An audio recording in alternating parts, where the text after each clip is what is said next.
স্ব প্রতিষ্ঠানের শ্রমিকরা কর্মবিরতি হতে বাধ্য হবে। একখানে বাজেট হয়েছে বাংলাদেশে শ্রমিকের মাথা প্রতি 55 টাকা।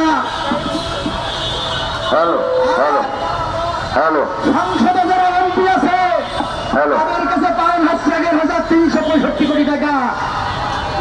এবার যে বক্তব্য রাখবেন বাংলাদেশ হোটেল রেস্টুরেন্ট নিশ্চিতকারী শ্রমিক লীগের সাধারণ সম্পাদক, হোটেল সেক্টরের সরকারি সূচিত নিম্নতম শ্রম আইন বাস্তবায়ন সংগ্রাম পরিষদের সমন্বয়ক আখতারুজ্জামান খান। আমরা দেখতে পাচ্ছি বিক্ষোভ সমাবেশ বাংলাদেশ ট্রেড ইউনিয়ন সংঘ। বাংলাদেশ ট্রেড ইউনিয়ন সংঘের আয়োজনে আজকের এই মহৎ সমাবেশের সভাপতি, উপস্থিত বন্ধুরা, সবাইকে ধন্যবাদ জানাচ্ছি। একই সাথে আমাদের আজকের এই ব্যানার এবং মাইক থেকে যারা শুনছেন, নাসা গ্রুপের যে সকল শ্রমিক ভাইয়েরা দাবি নিয়ে এখানে সমবেত হয়েছেন, আপনাদের দাবির প্রতি পূর্ণ সমর্থন জানাচ্ছি।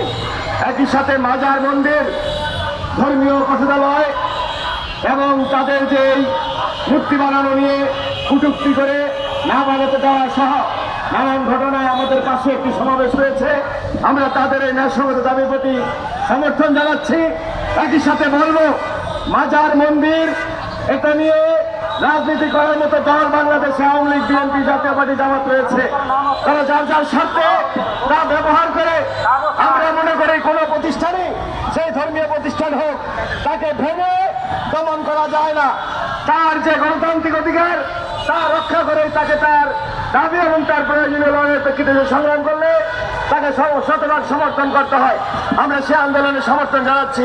প্রিয় বন্ধুরা, আমরা সংক্ষিপ্ত আকারে বলবো, এখানে দাঁড়িয়েছি আমরা ইউনিয়ন সংঘের কেন্দ্রীয় নেতা, যশোর জেলা ইউনিয়ন সংঘের সাধারণ সম্পাদক কৃষ্ণলাল সরকারের উপরে একদল মাদক সেবী, সন্ত্রাসী এবং নেশাদ্রব্য বিক্রিকারী, আপনারা শুনেছেন রাজন, যে রাজনকে আমরা চিনি, ওই এলাকার যশোরের মানুষ চিনে সন্ত্রাসী হিসাবে, সেই রাজন আমাদের জনপ্রিয় শ্রমিক নেতা কৃষ্ণলালের উপরে হামলা চালিয়েছে, তাকে লাঞ্ছিত করেছে। আমরা এই সমাবেশ থেকে তার নিন্দা জানাচ্ছি। একই সাথে অবিলম্বে রাজন এবং রাজু যে আছে, ডাকনাম রাজু, তাকে গ্রেফতারের দাবি জানাচ্ছি আমরা এই সমাবেশ থেকে। বন্ধুরা আমার, আপনারা শুনেছেন চলতি মাসের 16 তারিখ হোটেল শ্রমিক শাওনকে মালিক, হোটেল মালিক মনু হাতুড়ি দিয়ে পিটিয়ে হত্যা করেছে। সেই ব্যাপারে আজকের এই ব্যানারে বলা আছে, রাজুকে হত্যাকারী, আপনার শাওনকে হত্যাকারী মনুর সর্বোচ্চ সাজা দাবি জানিয়েছে ট্রেড ইউনিয়ন সংঘ।